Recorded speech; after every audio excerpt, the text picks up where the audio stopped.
All right, I think we're going here. All right, so let's get going.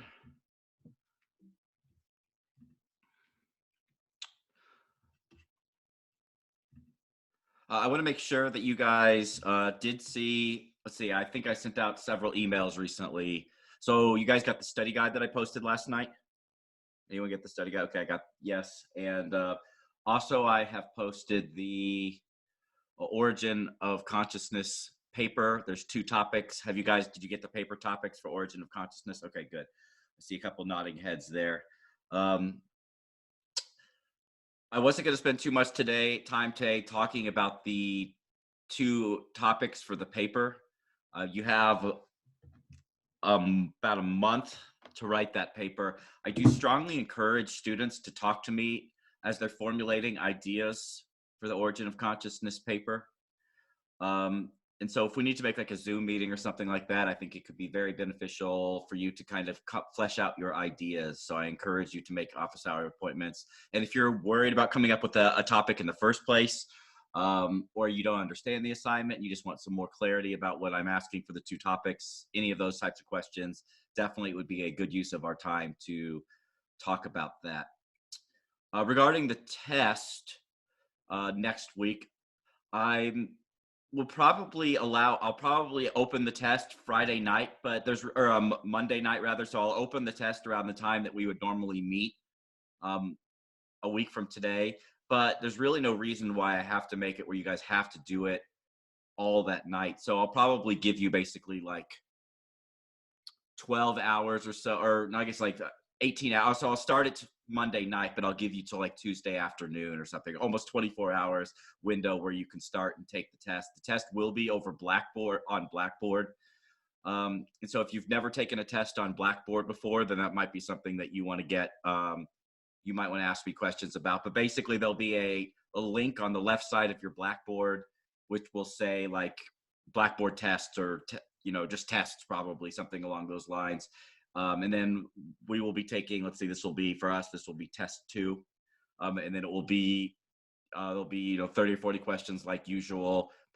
It's probably going to be mostly multiple choice and true false. The bad part about doing this online stuff is it's kind of harder to do short answer / essay questions on Blackboard.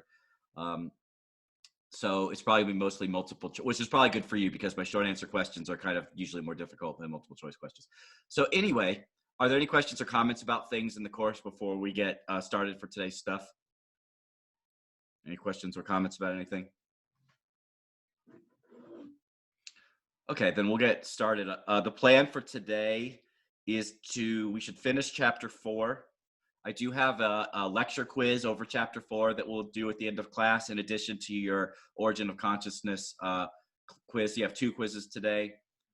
Both will be due tomorrow at 11:59. And then next week, we will have the origin of consciousness quiz. That'll be the final one for origin of consciousness. So if you've been following along with the book, nice job. We're almost done. 2 more chapters left, and then that entire book is done. Okay, so I want to kind of review things from chapter 4. Minimize this here for a second. We're going to review some things from chapter 4 just to kind of get us warmed up. So let's see. Right here is data from people with amnesia and people and control participants. And they're performing a memory task. And well, okay, this right here, this thing that I pointed to, both the amnesics and controls showed one of these. What is this effect right here? The fact that both the amnesics and controls showed really strong performance right here. What is this effect called?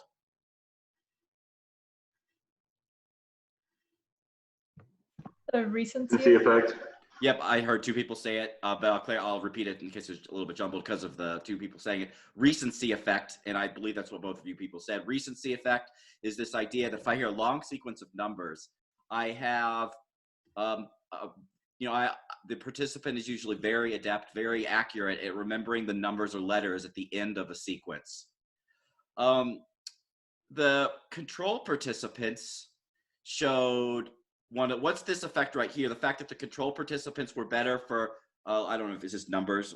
I don't know if these are numbers or letters, but they're better for the first items in the sequence compared to the middle items in the sequence. What is this effect called that the regular control showed a pretty strong effect for? What is this effect called? Primacy. Yeah, primacy effect is correct. And so whereas everyone in this study showed a recency effect, the controls showed a pretty robust primacy effect. The amnesics, on the other hand, showed a relatively diminished primacy effect, and you could see that in the amnesics, people with amnesia, and the fact that their performance is just relatively worse for the beginning parts of the sequence. People with amnesia were great for things at the end of the sequence, but relative to controls, they were just bad, relatively worse for the first, let's see, 1, 2, 3, 4. It looks like the first 7 items in the sequence, their performance was notably worse than controls. And so we talked about the idea that short-term memory and long-term memory are differentially involved in the primacy and recency effects. Do you guys remember, which did we say recency effects? Do they rely more strongly on short-term memory or long-term memory? Short-term.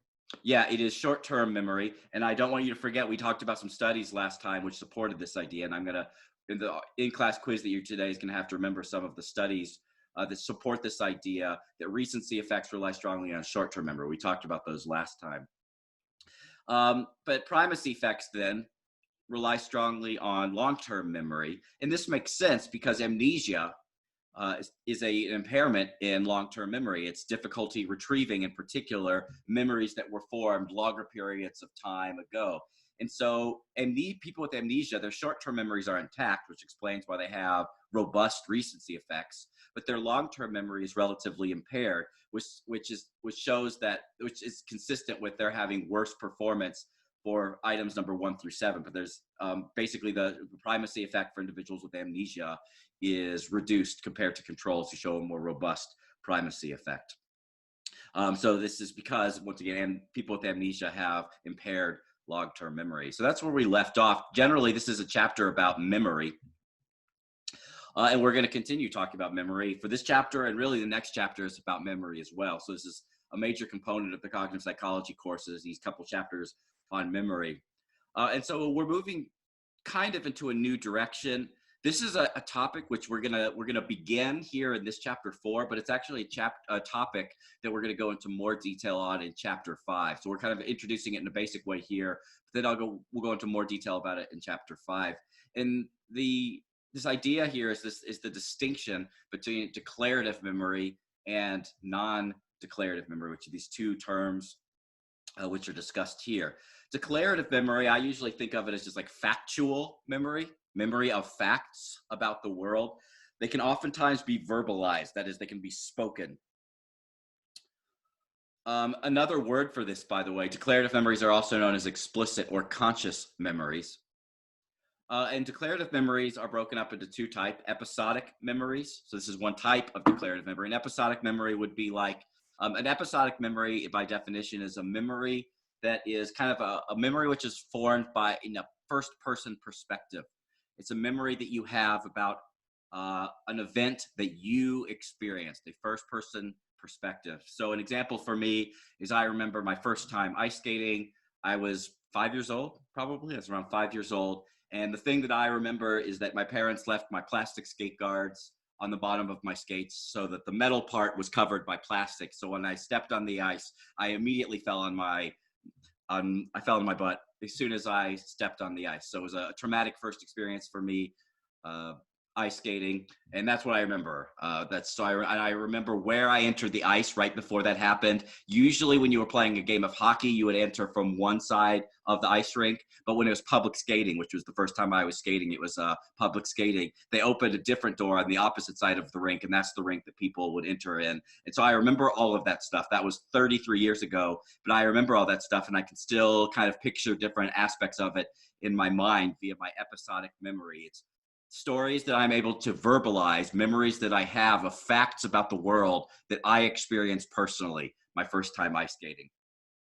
A semantic type, a semantic subtype of declarative memory, is still memories about the world that you can verbalize, but they're more like third person perspective memories. They're knowledge about the world that does not necessarily, it's not knowledge about your own experiences. So um, Wayne Gretzky, who was a hockey player, knowing the teams that he played for, and I believe he played for 4 teams. I only remember 2 of them, to be honest.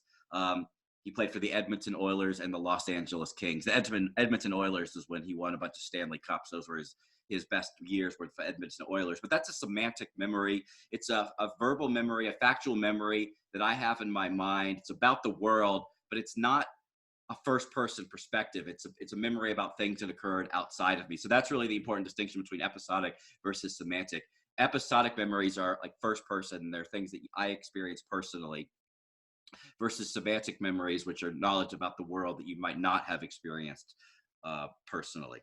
So that's declarative memory. Factual memory, or also known as explicit memory, all this stuff up here. Contrasting that with non-declarative memory, these are memories that by their nature just cannot be verbalized. They're very difficult to describe in words. It's knowledge that you have stored, it's memories that you have, but it's memories that just cannot be verbalized, that cannot be spoken. And they're things like actions, procedures. And we'll talk more about implicit associations and primings and conditioning when we get to chapter 5. So this stuff about implicit associations, priming and conditioning, these are aspects of non-declarative memory, but I'm not really going to even try to define them in any real way now. Instead, right now, I just want you to know in general what a non-declarative memory is. And that would, non-declarative memories, probably the easiest way to think about it is actions and procedures. For instance, things you could do with your body, like how to hit a tennis ball or how to ice skate, since we were talking about ice skating just a second ago. How to ice skate is something that, or how to hit a tennis ball, or how to hit a golf ball, or how to play a musical instrument. They're things that your body could just kind of do, and they're obviously things that take practice. The first time I went ice skating, I didn't know how to do it. And so what a lot of people do, including myself, is I would kind of just walk along the boards. I'd hold the side of like the windows along the ice, and I'd kind of just walk along the ice. And then eventually I would push off away from away from the windows, away from the wall. And then with practice, my body got used to the movements that were required in order for me to ice skate and not fall down. But my body, it was something that my body just knew how to do. It's not, it was the memory that was formed was not like a fact about the world. It wasn't something I could easily verbalize. It was just something that my body started to be able to be good at after a long time. Another example would be playing a musical instrument. When I first started playing guitar, making it so that I could make, push down on the strings and just make it so that I could even make tones that sounded good at all. I make a chord where all the notes are supposed to be, where all the notes could be heard in the chord. That was very difficult when I first started playing guitar. But then after a while, I got better at that. And, you could start moving from chord to chord, from note to note on the guitar without even really thinking about it. This is kind of one of the basic properties of non-declarative memories, things that your body can do. And you don't really know how to explain in words how your body's doing it. Your body just kind of remembers how to do it. And what's interesting, and a point we'll get to a little bit now and a little bit later in chapter 5, is it's pretty clear. We're talking about this distinction between declarative and non-declarative memories. It's pretty clear that the regions of the brain that support these two types of memory, declarative and non-declarative memory, are separate. We'll talk in this chapter a little about the regions of the brain that are involved with declarative memories. We'll talk a little bit later, probably, about some of the brain regions that support non-declarative memories. Oh, and I will say about non-declarative memories, this bullet point here, the mental association between the word pigeon and the concept of bird, this is an example of implicit associations. These are things that we'll talk about in more detail when we get to chapter 5. So for now, what I want you to understand about non-declarative memories is especially this part about actions and procedures. Questions or comments about the distinction between declarative versus non-declarative memories? All right, not seeing too much there. All right. So I want to go into some of the coolest evidence that declarative and non-declarative memories are separate things in our mind. I mean, the evidence comes from it comes from a dissociation or a separation between these two types of memory, declarative and non-declarative. In this case, a specific patient, HM, who is an individual who had a part of his brain removed called the hippocampus. But really, this patient had the hippocampus was part of the region, was one brain region that was removed, but really it was part of his medial temporal lobe. So let me show you what brain regions we're talking about here. The hippocampus is right here. By the way, anyone remember this red part? What lobe is this? This red lobe right here. Anyone remember what lobe that is? The temporal? Yeah, it is the temporal lobe right here, is this lobe right here. And the hippocampus is located medially inside the temporal lobe. So the temporal lobe is on the sides of the brain here. You have one in the left hemisphere and one on the right. The hippocampus is more medially. So if you go into the brain a little bit, the hippocampus is in the temporal lobe, but it's located a little bit, it's not on the outside parts of the temporal lobe, it's located more in the inner parts of the brain. And you do have a hippocampus in each hemisphere. So the hippocampus right here. This is the reason we're talking about, but really we're just talking about in HM, he had his medial temporal lobe removed. So he had a big chunk of the temporal lobe right in the middle removed. Yeah, this is really probably the best image I have. Here's another depiction of the hippocampus right here. And I'm contrasting that in this. The reason I show this picture is the hippocampus is right here, but I'm contrasting that with this brain structure right here called the amygdala. Which we're not really going to talk too much about in this class, but I just want you to notice that the hippocampus is right next to the amygdala. Hippocampus right here in the medial temporal lobe, the amygdala right here. But we're talking about the medial temporal lobe, in particular the hippocampus. That's what HM, he had this removed. The reason he had it removed is because he was having seizures, and it was an experimental surgery. He actually went to a doctor who historically has been kind of remembered for doing questionable surgeries that maybe the doctor should not have performed. And so this is one of the first people to ever have their hippocampus removed was HM. And it was in hindsight, it was clearly a surgery that probably shouldn't have been performed because it basically destroyed HM's declarative memory, in particular, his ability to form new long-term declarative memories. So we'll kind of break down some things here. So the main problem that HM had was anterograde amnesia. This is what I just said. Anterograde amnesia is the ability to form new long-term memories.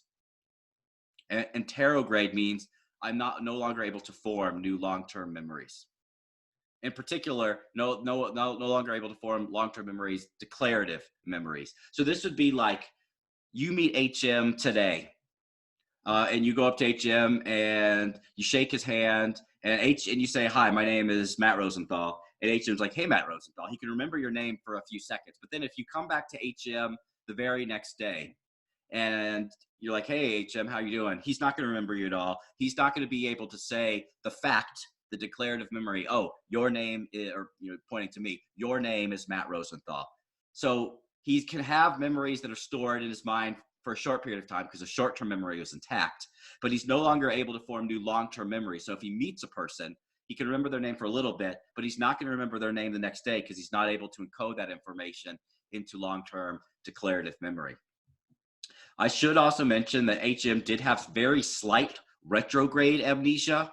And retrograde amnesia is different than anterograde. Anterograde amnesia is the ability is losing the ability to form new long-term memories. Retrograde amnesia is forgetting stuff that happened in the past. So the main impairment that HM had was no longer able to form new long-term memories, but he did also lose the ability to form memories of stuff that happened, but it was just minor. He actually could remember stuff that happened to him when he was a child and when he was a young man. It was the stuff that had happened to him just recently in time, within a couple months or a couple weeks of the surgery. He lost all of that, which is very typical of retrograde amnesia. People that have retrograde amnesia, they forget the stuff that happened in the recent past, but the stuff that happened in the distant past, they actually retain that. HM had slight retrograde amnesia, but very severe anterograde amnesia. Probably the single most interesting fact about HM, though, is despite the fact that he was no longer able to form new long-term declarative memories, he was able to form new long-term procedural memories. That is, new long-term non-declarative memories he could still form. The evidence for this comes from what's known as the mirror drawing task. And the mirror drawing task, HM would look in a mirror and he would see like a mirror reflection of something, and he would have to draw. I don't completely understand the task. I've seen it described in journals, but he would have to somehow draw the reflection of something that he was looking at a mirror image of. And it's a task which presumably is a difficult thing to do. And he would do it multiple days in a row. On day one, he would come into the laboratory and he would perform the mirror drawing task. He would try and write down the stuff that he's looking at in the mirror. And on day one, it was very hard for him. On day two, he would come in, do the same thing. On day three, come in, and he would come in for several days in a row and perform the same mirror drawing task. And well, first off, on day 5, he comes into the laboratory. If you asked HM, have you done this mirror drawing task before? What's he going to say?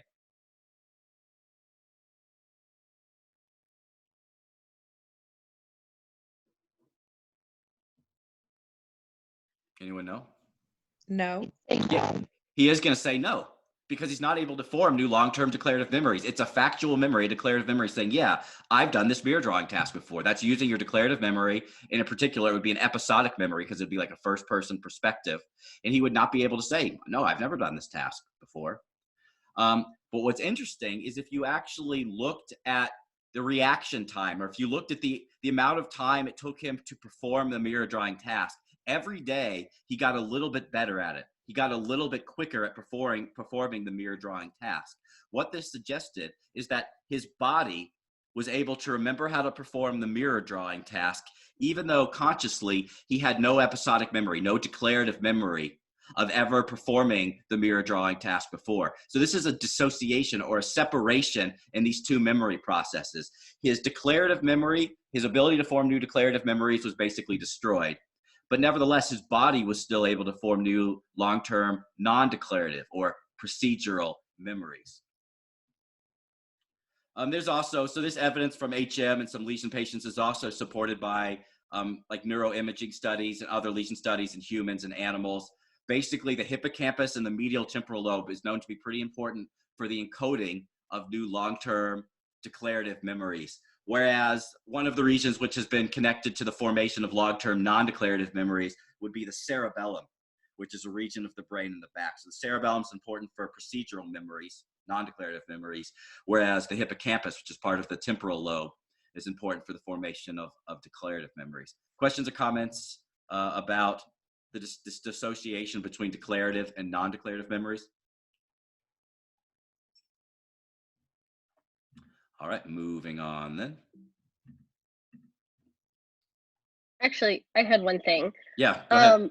On the study guide, you mentioned something about a rat in the hippocampus lesion. Yeah, we haven't gotten there yet. Oh, okay, never mind. Yep, no problem.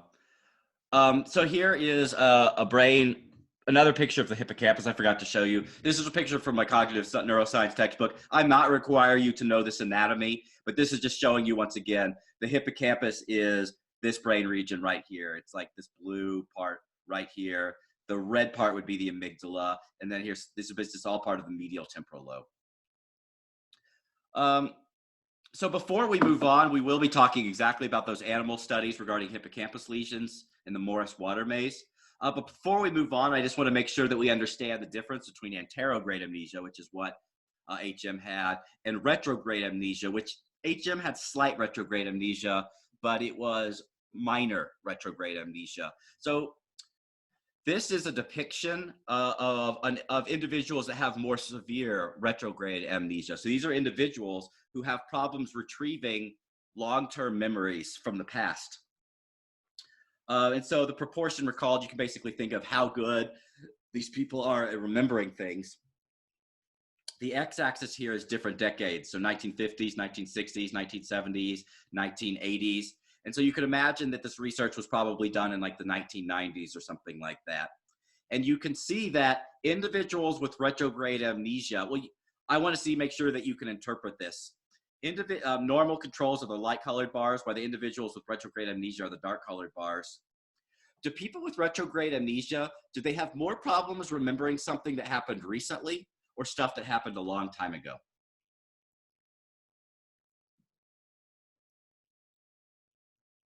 Do people with retrograde amnesia have more problems remembering stuff that happened recently or stuff that happened a long time ago?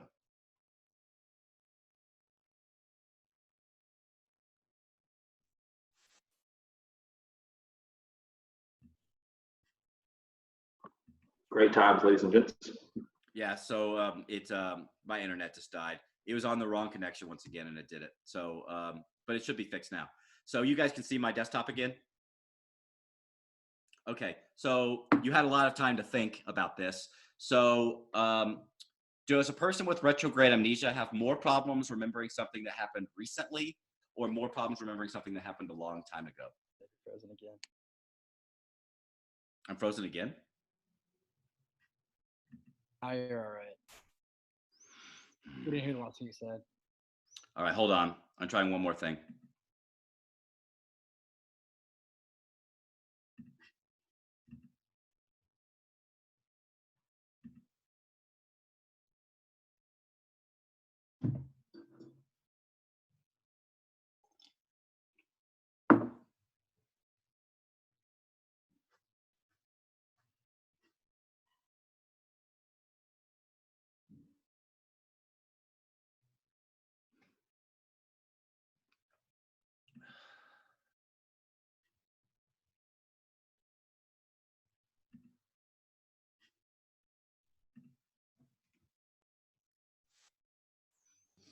Okay.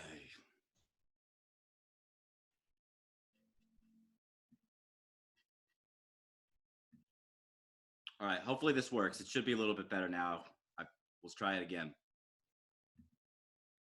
Can anyone answer my question? I don't think I have to repeat it another time though, right? Oh, yeah. We didn't hear it. Oh, you didn't hear. Okay. Does an individual with retrograde amnesia have more problems remembering something that happened recently or something that happened a long time ago? Something that happened a long time ago. That's actually not. And I want us to look at this graph right here. And the individuals with retrograde amnesia, tell me, which decade did they have the smallest bar? 60s. Or I'm sorry, the 80s. It's the 80s right here. This dark bar right here. This is retrograde amnesia right here. People with retrograde amnesia, they have trouble remembering stuff in the 80s. They have some trouble with 70s, but basically the further back the time goes, actually the easier it is to remember something that occurred. And so I want to make sure that you understand what this study is doing. This is taking a person who's alive in like 1995, and it's asking him to remember something that happened in 1980, or asking him to remember something that happened in 1970, or asking him to remember something that happened in 1960 or 1950. And these individuals were quite bad at remembering things that happened in the 80s, but they got gradually better at remembering things the further back the decade got. So this is a little bit counterintuitive. We would think that the stuff that happened really, really long time ago, that would be the hardest things to remember, but it's just the opposite. For an individual with retrograde amnesia, they actually have the most problems remembering something that happened recently. And the things that happened a long time ago, they're actually here. The people with retrograde amnesia were just as good at remembering stuff from the 1950s as normal controls. But there's clearly a difference between these two groups in the 1980s for more recent events from the 80s. Question or comments about this study?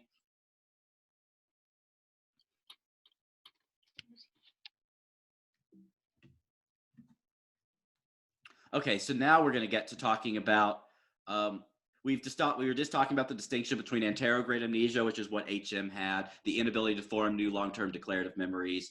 And we're going to talk now about, and the retrograde amnesia, which is the example I just showed. And now we're going to talk about, the hippocampus, at least in humans, it seems quite clear to be important for the informing of new long-term declarative memories.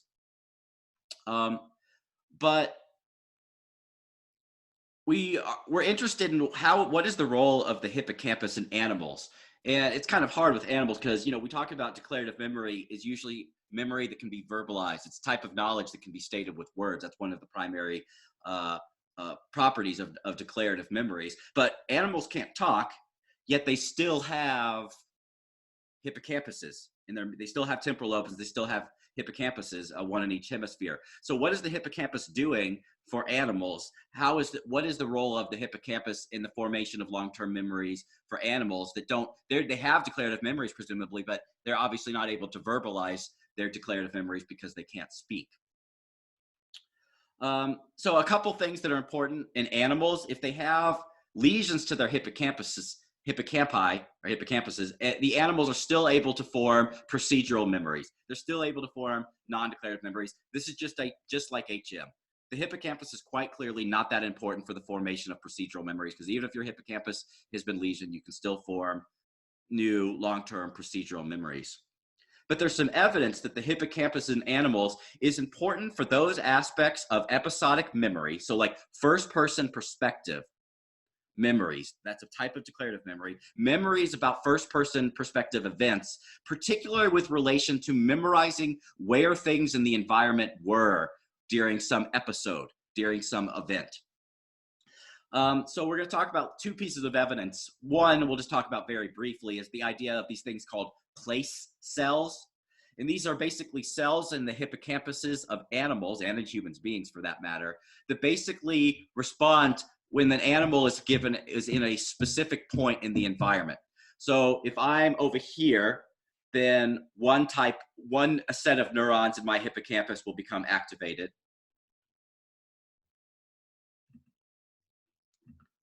And if I'm over here, a different set of neurons in my hippocampus will become activated.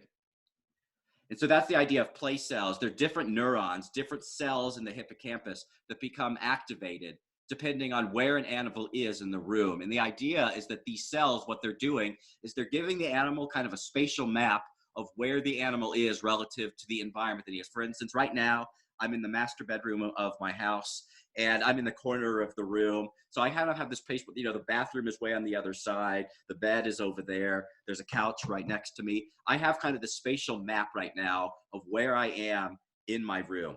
And if I moved over to the other side of the couch, which is just over there, there would be a completely different set of neurons which are firing my hippocampus. Right now, it's one set of place cells, one set of neurons. But if I moved to another location in the room, it would be a different set of neurons, a different set of place cells. Presumably, what these place cells are doing is they're helping me to represent the spatial environment that I find myself. And that's part of the long-term memories that I'm forming, is where was I in the environment when I was remembering something that occurred.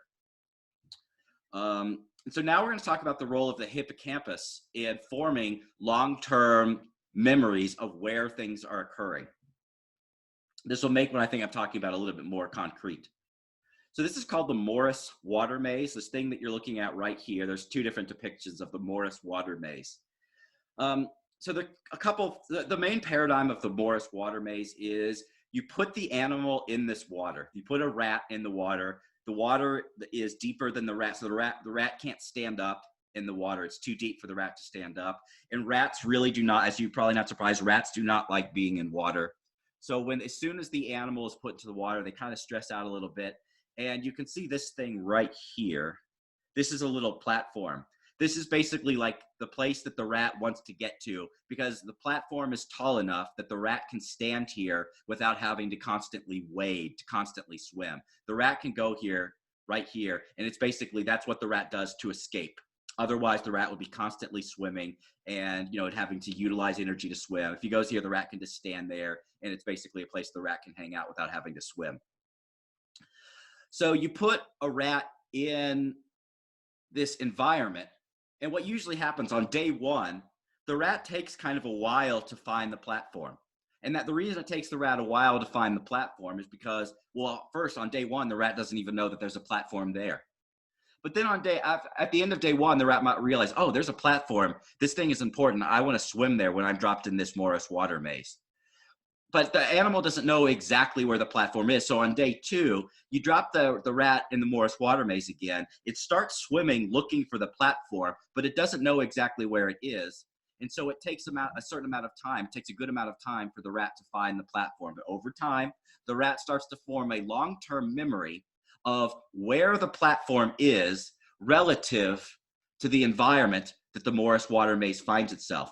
An important thing, what I mean by environment in this case, is you can see these three shapes right here. You see the green triangle, the red circle, and the blue square. This is the environment that the rat finds itself in. In the declarative memory, so to speak, that the rat is forming, although the rat can't speak in words, it is forming, obviously forming some type of memory. And the memory that it's forming involves locating where in space, where in the environment this platform is relative to these shapes on the wall. And it's known that these shapes on the wall are important because if these shapes are there, it helps the animal find this platform. So like the animal knows, for instance, that the platform is really close to the blue square. So when the animal is dumped in the water maze after day 10, it's like, okay, where's that blue square? It sees the blue square, and then it starts swimming in the direction of the blue square until it finds the platform, and then it chills out there and it's happy. That is the memory that the animal is forming. It's forming an association, I guess you could say, between the location of the platform relative to the pictures on the wall, relative to the environmental cues on the wall, in particular, this blue square right here. So that's the memory that the animal is forming, where this platform is relative to the cues which are on the wall. So there's a couple important things about the Morris water maze. One, animals that have their hippocampus removed, if you drop the animal in the same exact location every single day, let's say I drop the rat right here every single day, it turns out that an animal with its hippocampus removed kind of can learn to swim right here every time. If you drop the animal in the same location every single time, the rat can learn to swim directly to the platform. But the animal is most likely using their procedural memory to do that. It's as though the rat can learn, when I'm dropped in the Morris water maze, I just need to swim directly to the right for a little bit, and then I'll find the platform. With the animal, so that's even with the hippocampus lesion. If you drop the animal in the same exact location every day, the rat actually can get quite good at finding the platform. The problem comes if you're an animal with your hippocampus removed, your hippocampus lesion. The animals with the hippocampus lesions really struggle to find the platform when they are dropped on different points in the maze. So if one day the animal is dropped here, another day the animal is dropped here, another day the animal is dropped here into the Morris water maze, animals with hippocampus lesions really struggle to find the platform. And that's because they cannot use their procedural memory. If you're dropped in the same location every day, the animal can use its procedural memory to go straight to the platform. But if you're dropped in different areas, the animal can't just use their procedural memory. They have to use the shapes in the wall. They have to use their memory of, oh yeah, the platform that I'm looking for is next to the blue square. I need to swim around the blue square until I find the platform. So this should answer the question that a student asked earlier. The Morris water maze, animals with hippocampus lesions, they're particularly impaired at finding the platform only in the situation where they're dropped in different parts of the water maze. If they're dropped in the same part of the water maze every day, even if their hippocampus is lesioned, they're actually quite good at finding the platform. So here's kind of, I won't spend too much time talking about this. It's in the slides, but this is kind of a summary. Yeah, rats with a hippocampal lesion, they can learn to swim straight to the platform if they're dropped in the same spot. But a rat with a hippocampal lesion will not swim straight to the platform if they're dropped from a new spot every day, if they're dropped from different spots. So this suggests that the hippocampus is important for learning the association between the platform's location and those shapes on the wall. So this basically, it's forming an association between the platform's location and the shapes on the wall. This is thought to be basically the nature of declarative memories in animals. The animal can't say, oh yeah, the platform is by the blue square. But nevertheless, the animal clearly is able to form the long-term memory that the platform is next to the blue square. Any questions or comments about the hippocampus and the Morris water maze? Okay, so moving into a new direction now. This stuff we're talking about for the remainder of the book is a lot of this is taken directly from the textbook. So this is stuff that you can read about in more detail in the textbook if you choose. So we're going to talk about proactive interference. Proactive interference is the idea that stuff that I have learned in the distant past, or even in the near, not even that distant past, stuff that I've learned in the past at all, can influence my ability or can disrupt my ability to learn or remember new information. So the book talks about the Wickens paradigm. And in the Wickens paradigm, there's a couple things that happens. You are presented with several things to remember. There's several trials. Usually it's like 4 trials. That's how the graphs are usually presented in your textbook. There's like 4 trials. And on each trial, you're asked to remember 3 things. It might be like 3 words that you're asked to remember. It might be 3 letters, or it might be 3 numbers. But on each trial, you're asked to remember 3 things. So on each trial, the 3 things that you're supposed to remember are presented. However, before you are asked to repeat what you just heard, you're performing what's known as a backward counting task. So the backward counting task would be something like, starting at the number 728, count backwards by 3 for 15 seconds. So it'd be like 728, 725, 722, 719, 716, so on and so forth. And you do that backward counting task for about 15 seconds. So I'm going to repeat the sequence of events so far. You're presented on a given trial the 3 things you're supposed to remember. But before you're asked to repeat those 3 things back to the researcher, you're performing this backward counting task for some certain amount of time. The reason why the researcher has the participant perform this backward counting task is they want to occupy the participant's short-term memory. In particular, that aspect of short-term memory where we're able to rehearse things in our mind over and over and maintain them there. So after the backward counting task, the participant is asked to recall the 3 things that they were presented at the beginning of the trial. And then the participant repeats, okay, the 3 things I heard at the beginning of the trial were A, B, and C. And then the trial is over. So proactive interference is the idea studied in these Wickens experiments that what happens on trial 1 and 2 and 3, the stuff that happens in the first few trials, can influence your ability to remember stuff that happens on trial 4. This is proactive interference. The stuff that happens in the past, trials 1, 2, and 3, can influence your ability to remember the information that occurs right now, the ability to remember stuff that happens on trial 4. So let me show you the graphs right here. Let's see. So this is a study where it's letters. The participant on trial 1, the 3 things that the participant has to remember is 3 letters. And then remember that they report the 3 letters and they do the backward counting task. And then they report the letters. And on trial 1, they're quite accurate. The accuracy was on 90% of the trials, they get this right. But then on trial 2, you'll notice that the performance drops off. They're doing the same task. They're presented 3 new letters. Then they do that backward counting task for 15 seconds, and they're asked to recall the 3 letters that they heard at the beginning of trial 2. And you notice that performance is dropping here. And then on trial 3, you notice it's dropping again. Basically, this is the evidence of interference right here, is the fact that as trials proceed, the participant is getting worse at the task. The idea is that there's interference from the previous trial. The answer on trial 1 were the letters L, T, and R. That was the 3 letters to remember. On trial 2, the letters that you had to remember were X, Z, and N. On trial 3, the letters you had to remember were R, Y, and B.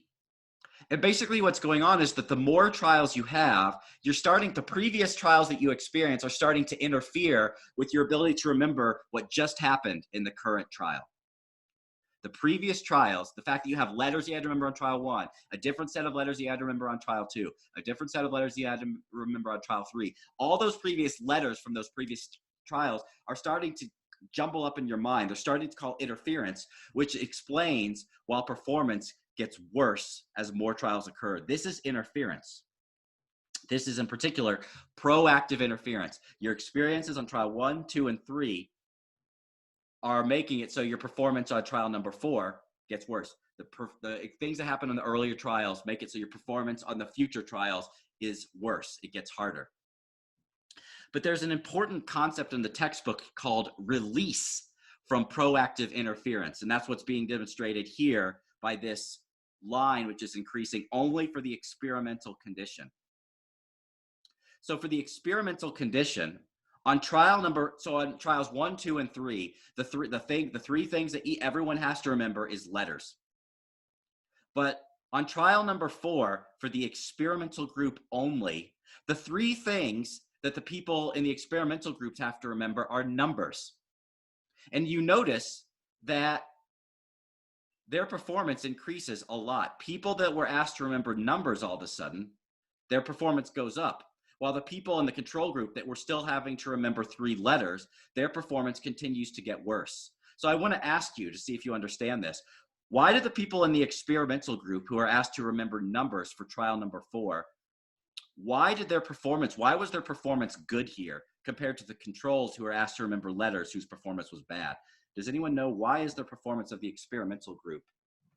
Why is they're presented with like a different stimulus? Yes. And can you explain to me why that's important? Anyone, like, yes, they are presented with a different stimulus, but being presented with a different stimulus, what does that prevent? Prevents proactive interference. Exactly, it prevents proactive interference. You're getting interference because all those letters for trials 1, 2, and 3 get jumbled up in your mind.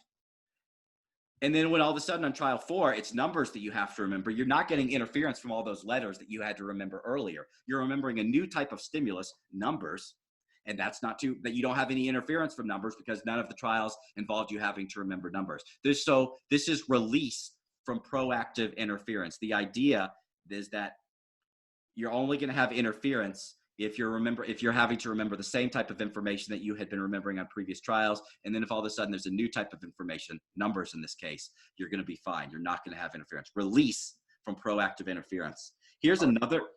Yeah, go ahead. One thing, just earlier in the year, you talked about how like different like cultures couldn't recognize different letters or different like sounds and bits earlier.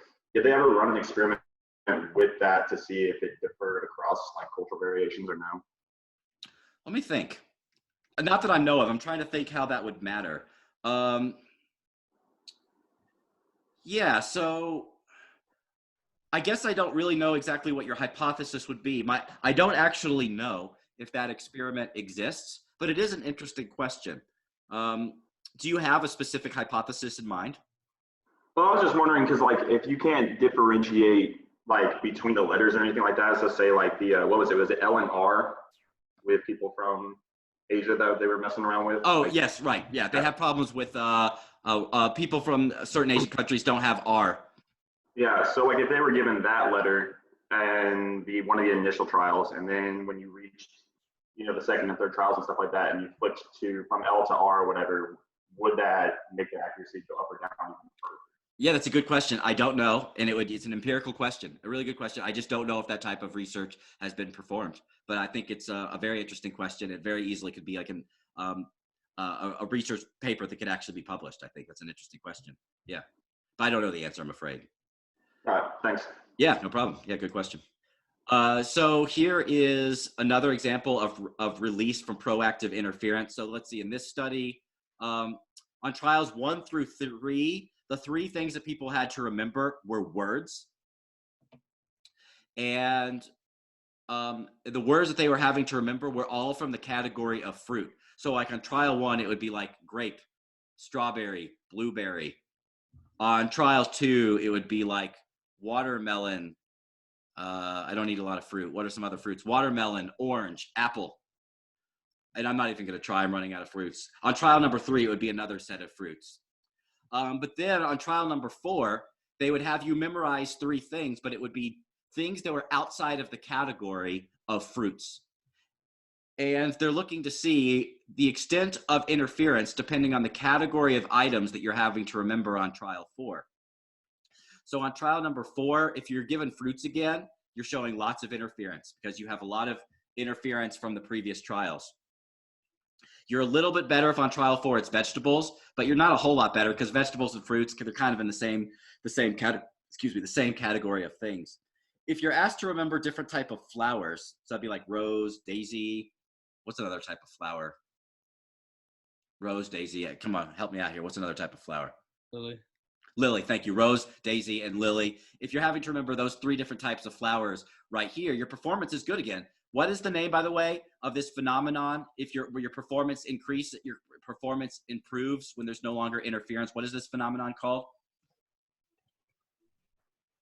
Release from proactive interference. Release from proactive interference. And then finally, if the last three things were professions, so like, teacher, lawyer, three different professions, then your performance is really good. And the idea here is the further conceptually, the further away the concept is, the type of category on trial 4, the further away that is from fruits, which is what you were doing on trial 1 through 3, the more release.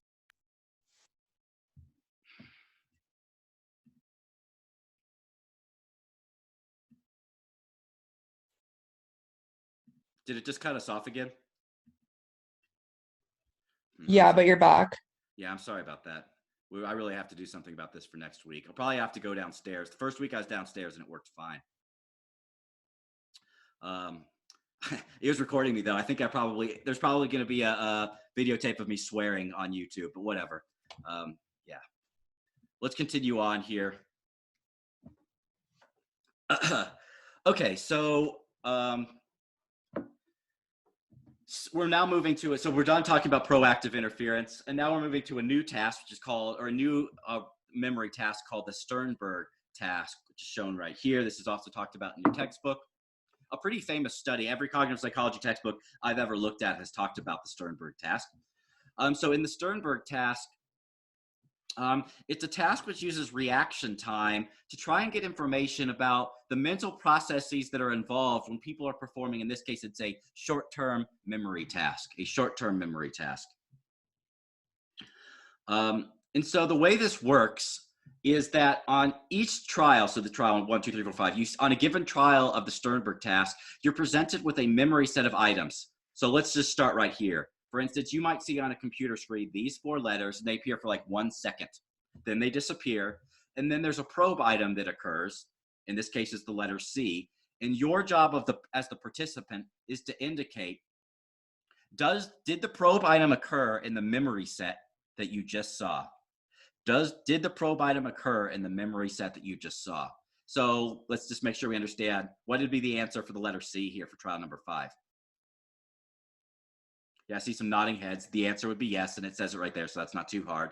So that's all you're doing. It's a really simple task. Obviously, people aren't making a lot of mistakes. It's a yes or no task, and it's really easy. But researchers were interested in reaction time.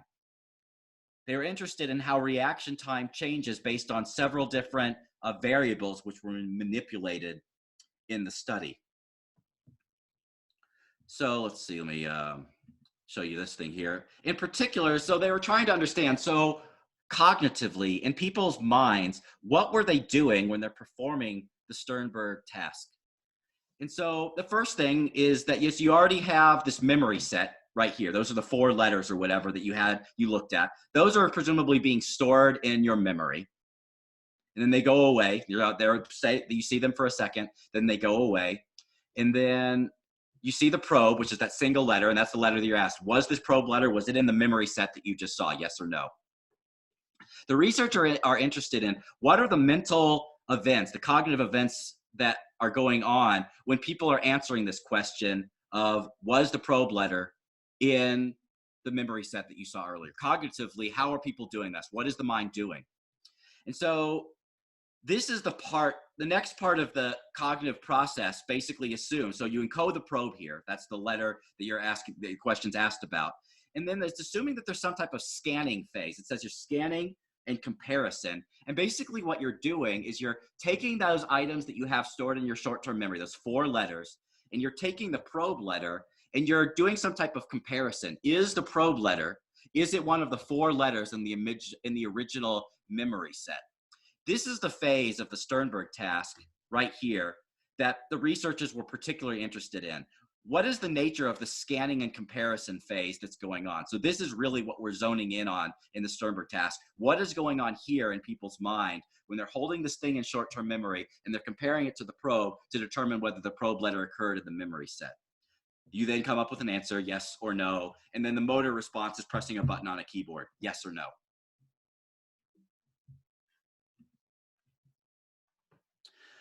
So before we these are the data right here, but before we go into the actual data, I want to think about the different hypotheses that were investigated by Sternberg when this original study was performed.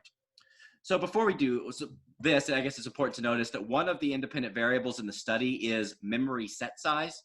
Basically, what this means is memory set size is the amount of letters in the memory set. So the example that we did earlier, there were 4 letters in the memory set, but sometimes there might be 5 letters in the memory set. Sometimes there might be 6 letters in the memory set. Sometimes there might only be 1 letter in the memory set. So that's one really important independent variable. The primary independent variable in the study is the amount of letters in the memory set. And then here are the data from the actual study. But before we talk about the data from the actual study, I want to talk about these different hypothetical situations. So these are right here. These are the different hypotheses that were tested in the Sternberg task. And I always forget the names of these things. So B is showing a parallel search. And what a parallel search is, a parallel search basically means that you're taking all of the letters in the memory set and you're comparing your probe to all of the letters in the memory set simultaneously in parallel.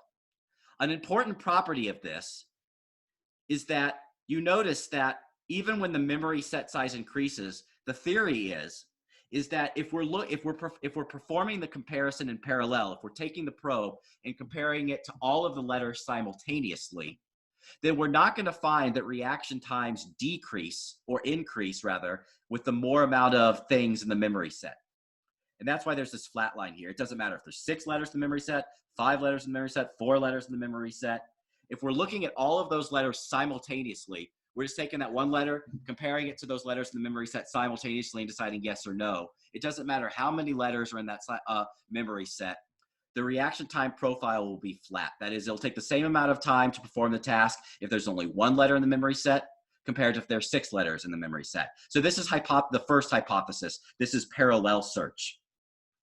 The next one is called serial self-terminating search.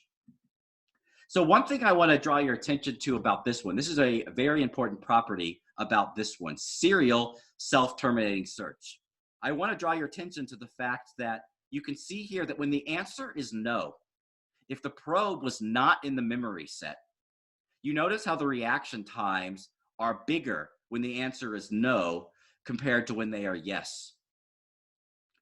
The answer is bigger, the reaction times take longer when the answer is no compared to when the answer is yes. So I want you to think about why would that be? And while you're doing that, I'm going to explain what these terms serial and self-terminating means. Serial means you're going through those letters in the memory set sequentially, and you're comparing the probe to each letter in the memory set sequentially. So the first letter in the memory set was a somewhat, H. And I'm determining, is the probe the same as that first letter? Yes or no. Is the probe the same as that second letter? Yes or no. Is the probe the same as the third letter? Yes or no. Is the probe the same as the fourth letter? Yes or no. And serial is the idea that I'm going through each letter in the memory set from left to right, sequentially, serially. That's what serial means, from left to right, sequentially. Self-terminating means that once I find the correct answer, I stop doing comparisons. Once I find the right answer, once I know the right answer, I stop performing the comparisons.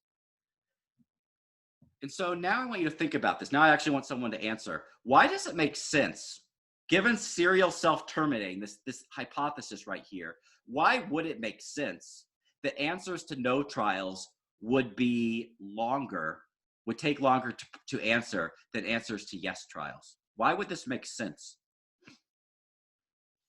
If we're going through each letter in the memory set, that's what serial means. And self-terminating means we stop when we know the correct answer. Why does it make sense that it takes longer to do no trials than it would yes trials?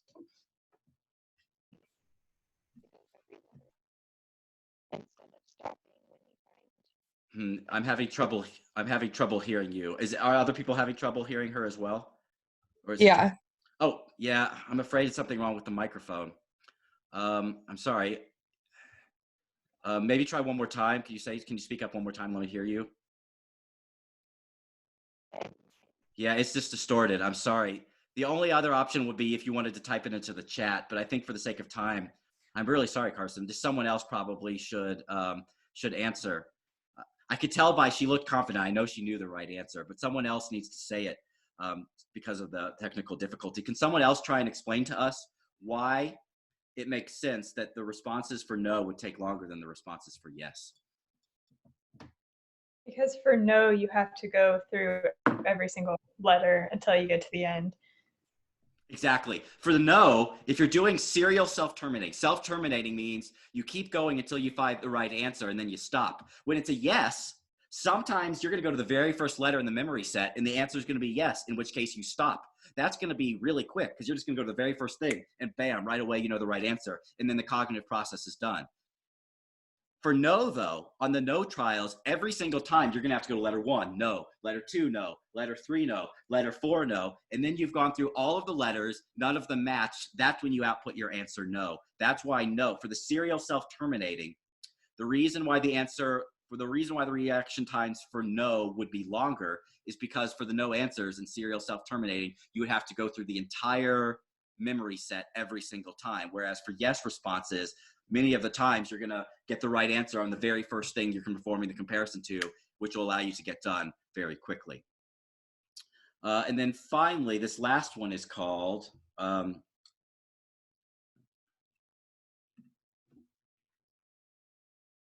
serial exhaustive search. Serial exhaustive search.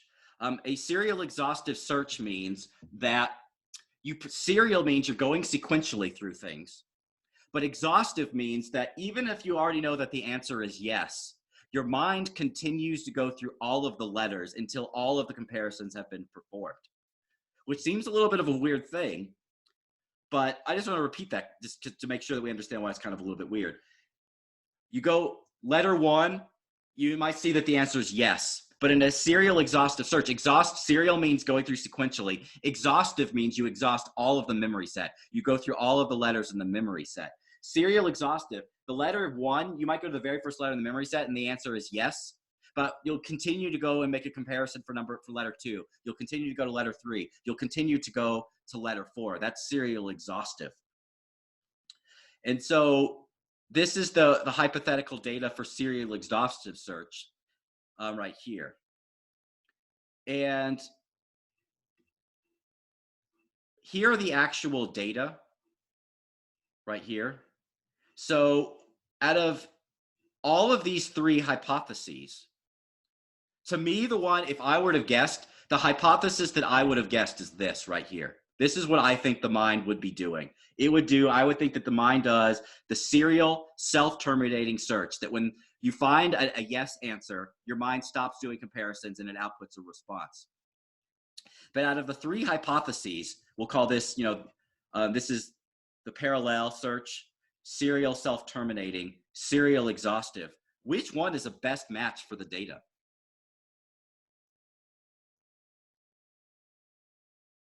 In other words, these data right serial exhaustive. Yeah, it is serial exhaustive right here. This is basically exactly what they found. So what's kind of cool about this is one of those experiments where they had 3 different theories, 3 different hypotheses that they were testing. And that the data actually ended up supporting this one right here, which I think is weird because out of all 3 of these theories, this is really the last one that I would have expected to be right. The order of hypotheses that I had before I knew the actual data for this term, this would be the one that I thought was most likely. Then this one right here, then this one right here. But it turns out that this one right here is the one that was actually supported by the data. Any questions or comments about the Sternberg task?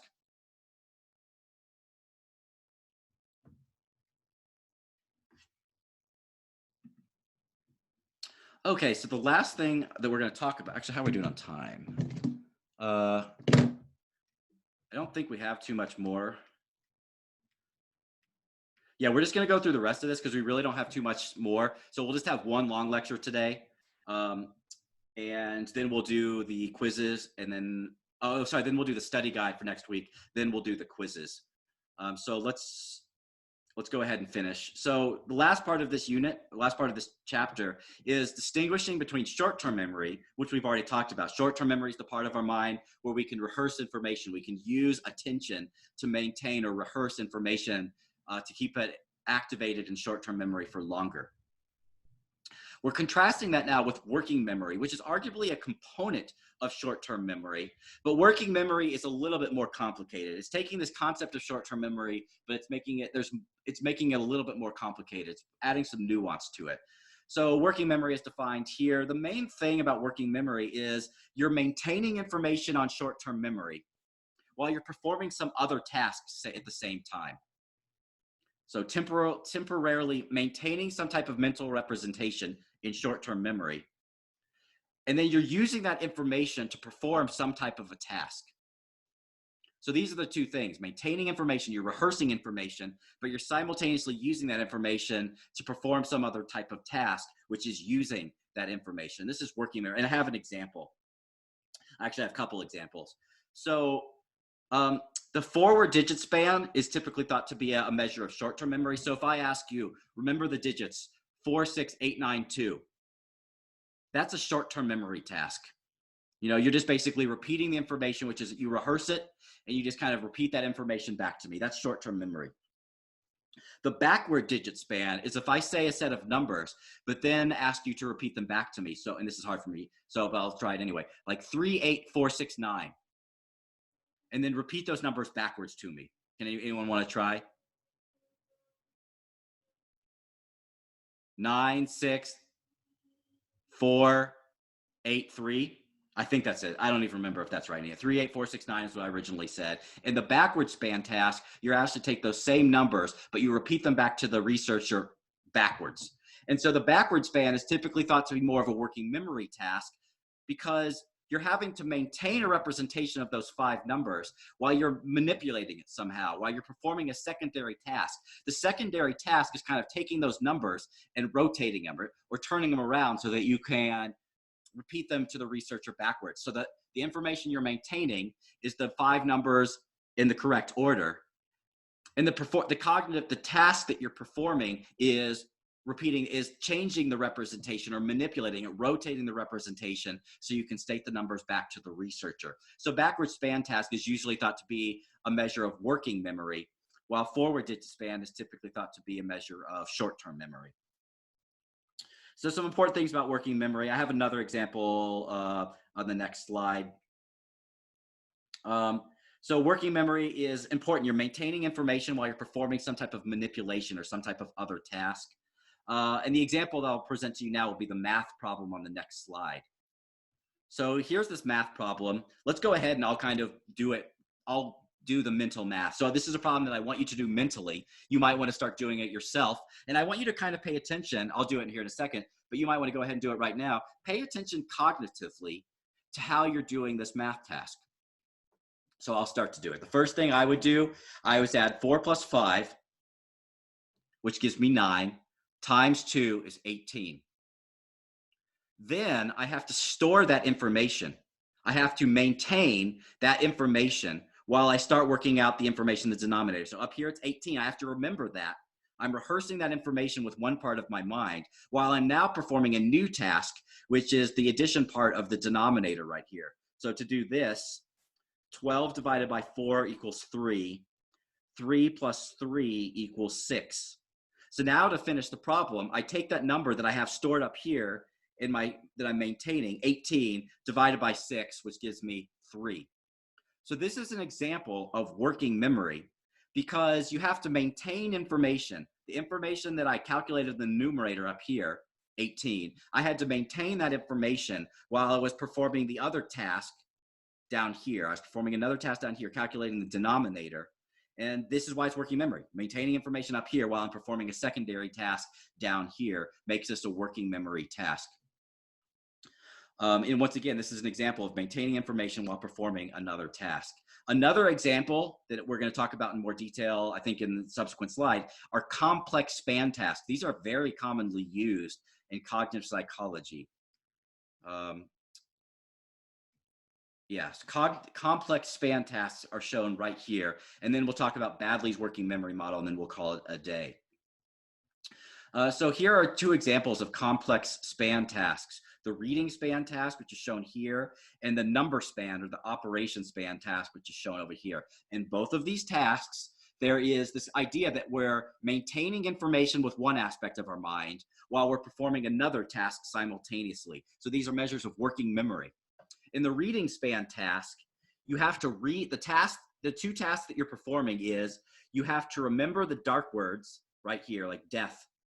It's a little bit more, but death, free, woe. You have to remember those words, but you're simultaneously having to read each sentence. So basically what happens is this would be the first screen I see on a computer, and I have to read the sentence. I wish there was someone to whom I could say that I felt sorry. And then I have to remember the word death, and I have to store that. I have to maintain that in my short-term memory. And then I go to the next slide, the next computer screen.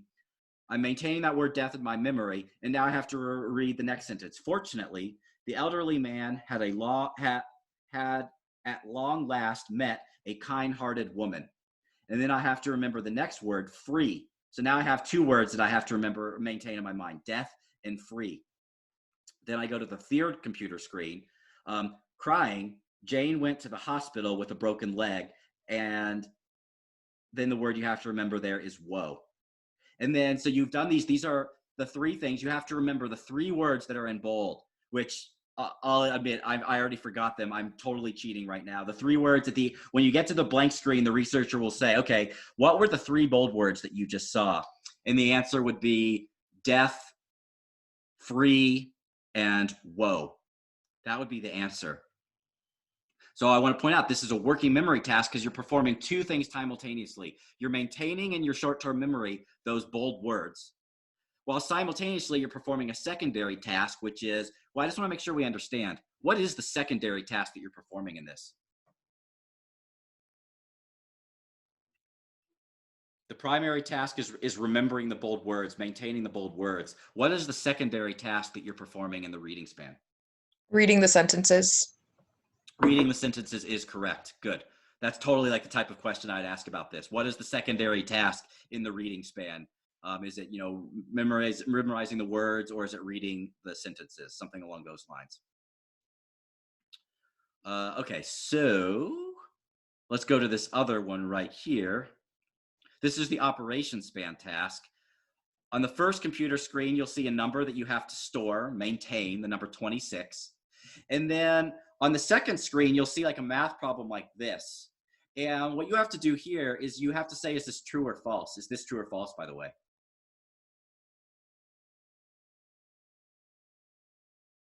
False. It is false. 6 plus 7 equals 13. This is required. This is the secondary task. The primary task is remembering all of these numbers. You have to store, you have to maintain these numbers. But in between the presentation of each of these numbers, you have a secondary task, processing these equations right here, processing this equation. At the end of a sequence of these screens, the researcher will say then, okay, what were the numbers that we asked you to store? What were the numbers that we asked you to remember? So the primary task was storing these individual numbers. The secondary, or the processing task, was deciding whether these equations were true or false. So these are both working memory tasks because we are maintaining information while performing another task simultaneously. So both the reading span and operation tasks are working memory tasks because you're performing two things simultaneously, maintaining information while you're performing a secondary task.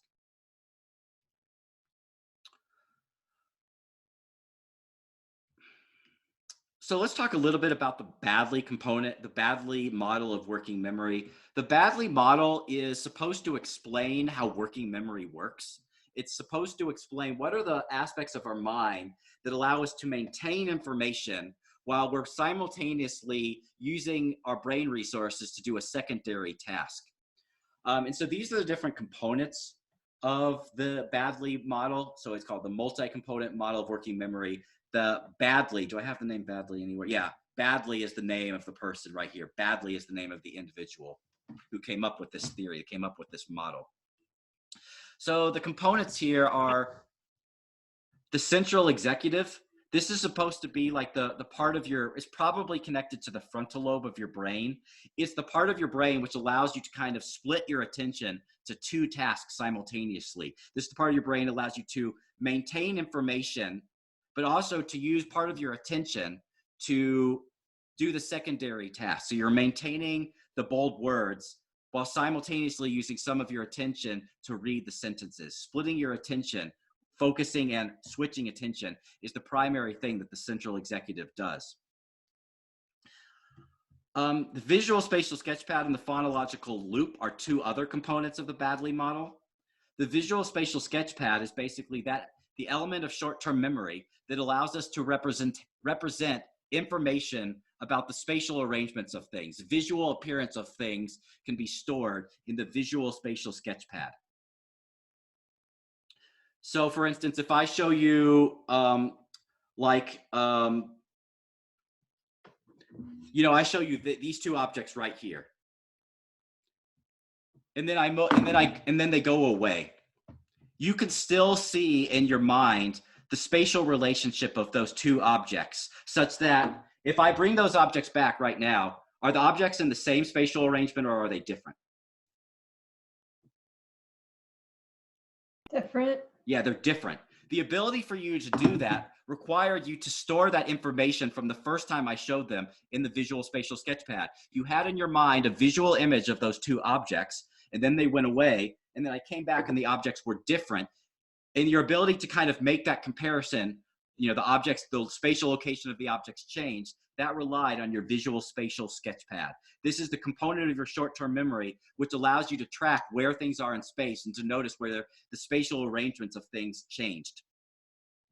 The phonological loop, this is the part of your short-term memory that is involved with, if I give you a telephone number, 253-3058, and I ask you to repeat that number back to me, the part of your mind that is able to rehearse that auditory information is the phonological loop. So the visual spatial sketchpad, it has access to visual information. It can maintain visual information. The phonological loop can maintain auditory information. Going back to these tasks right here, I would imagine most theories say that when you're doing the reading span task, that you're actually using even though you're reading, most theories suggest that you're using your phonological loop to kind of say the words inside your head. So you're storing this idea, this word death right here, and the word free and the word woe. You're maintaining the information in theory in your phonological loop. You're basically using the auditory part of your short-term memory to kind of rehearse, to maintain that information while you're reading the other sentences in the reading span task. This is the way the Baddeley and Hitch model works. We have the central executive, your frontal lobe, which allows you to deploy attention in all these different ways. Part of your attention is devoted to maintaining information in your phonological loop. The other part of your attention is involved with reading these sentences. So here's kind of like a summary of the Baddeley model. Trying to think if there's anything I haven't said. Yeah, here are the main things that we've already talked about: the phonological loop, the visual spatial sketchpad. Here's what the phonological loop and visual spatial sketchpad do. We've talked about the central executive. The one part that we haven't really talked about is the episodic buffer, which, to be perfectly honest, the episodic buffer is kind of notoriously ill-defined in the model, and there's a lot of controversy as to exactly what the episodic buffer does. But one way it's kind of popularly described is the episodic buffer might be involved with online conscious awareness of integrated information. Integrated information itself, though, is kind of vague, and it's not really clear what Baddeley meant when he said integrated information. But one potential example would be like when you have something stored in your long-term memory, and then you are able to retrieve that information and hold it there. So like right now, I'm using my verbal phonological loop to rehearse the telephone number 253-3058. I would remind you that 253-3058 number, that's a number that I have stored in long-term memory. So what I'm doing is I'm retrieving that telephone number from long-term memory, and I'm using my phonological loop to rehearse it in my mind right now. In theory, or according to Baddeley, it is the episodic buffer which allows you to have conscious awareness of those different elements of anything that's going on in the phonological loop or the visual spatial sketchpad, the information that you're retrieving from long-term memory, anything that you bring in to the working memory system that you then become consciously aware of, presumably is the episodic buffer that allows you to have online conscious awareness of that information. But as I said, the episodic buffer is kind of nebulous, and there's a lot of controversy as to whether adding this component to the model was helpful or whether this is actually a real thing that's going on in the mind. Okay, last thing we're going to talk about is evidence that the phonological loop and visual spatial sketch pads are actually neurologically and cognitively separate. And there's two pieces of evidence for this, and then we will call it a day for sure as soon as we talk about these two pieces of evidence. There's actually evidence that the evidence that supports Baddeley's model is that there's lots of evidence that indicates that when you are storing in your short-term memory verbal information, one part of your brain becomes activated. When you are storing in your short-term memory visual information, a different part of your brain is activated. In particular, when you are storing verbal information, so if I give you a list of words to remember and you have to maintain that information in your mind, you have to rehearse it, you tend to use your left hemisphere to rehearse verbal information. You know, auditory information like words, if I give you to remember those, it tends to use your left hemisphere to rehearse, to remember that. But if I give you something to remember spatially, like this again, and then it goes away, the part of your mind which is able to maintain what you just saw, kind of keep a mental image of the spatial arrangements of the things that you just saw, that most evidence indicates that your right hemisphere is involved with that.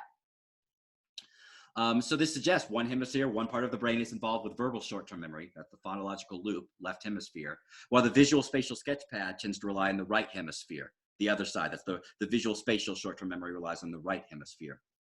So that's brain evidence. It's pretty darn clear, actually. And there's many studies that support this distinction between phonological loop and visual spatial sketchpad as far as the brain. The other set of studies involves dual tasks, and these are talked about in the book. If you're performing two tasks and both of them are phonological, that is really hard to do. But if I have you performing two tasks, one of them is phonological and the other one is visual spatial, you're actually quite good at doing that. So if I give you a task like, remember the arrangement of these two things, that's visual spatial. Simultaneously, I want you to remember a set of numbers, 3, 8, 4, 6, 9. You're actually pretty good at doing those types of things because this task, remembering where these things are, is visual, while remembering the numbers that I just gave you is verbal. You're using like an auditory representation in your mind to remember the numbers that I just said. And so dual task studies suggest that if you're using your short-term memory to do two different types of tasks, one is verbal, one is visual spatial, you're actually able to multitask quite well doing that. The problems occur is if I give you two verbal tasks at the same time. If I tell you to remember a list of numbers and I simultaneously give you a list of letters that I want you to remember, that is really hard to do because it's overloading your phonological loop. And so this is the evidence. These are the two pieces of evidence that suggest that the phonological loop and visual spatial sketchpad, visual spatial store, are separate. Okay, so that's it for lecture. So now we're going to have two quizzes. Here's the in-class lecture quiz for today. And for the people who are watching only on YouTube, I'm going to put up the origin of consciousness questions too. So here are the questions for the in-class lecture quiz for today. And then now I'll get the origin of consciousness questions up here too.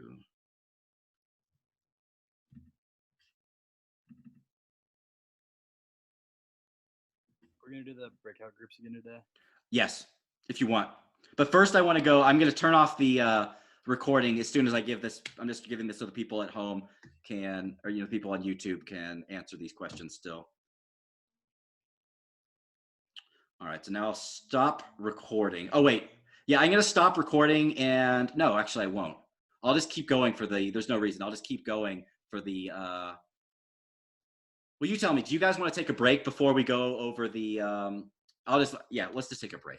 Let's take a break and then we'll do the, we'll go over, let's take a 5-minute break and then we'll go over the study guide for test number 2 in 5 minutes. So it's 8:35 on my phone. At 8:41, we'll start going over the study guide.